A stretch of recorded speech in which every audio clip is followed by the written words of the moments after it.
Okay, so we're at the job site. We've done the demo. Let's talk about what the next steps are. What are we going to be doing? What do we need to think about? So, as you guys can see, house is gone. They're cleaning up. They're getting rid of the last bits of concrete, and then they're going to start excavating.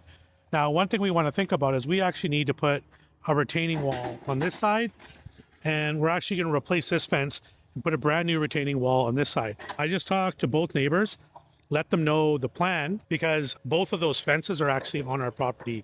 The property line is actually a lot more on their property than they were aware. So we showed them the survey, we went over it. So what we're going to do is we're going to have the framer come over, and we're going to make a plan of what he needs to do in order to form those retaining walls. We want to get those put in before we start doing the main forms, because as you can see, that big machine, it's easy for it to get down here now and dig all of this out. It's also easy for them to dig all this, remove this. So it's going to make it a lot simpler.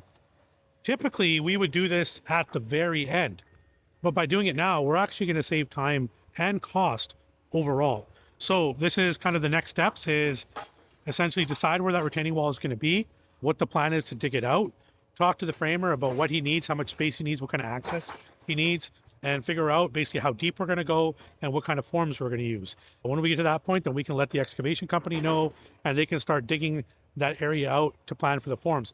Hopefully, we're going to be able to find a way to actually do the retaining walls and the foundation at the same time. So, but I'll keep you guys updated on that.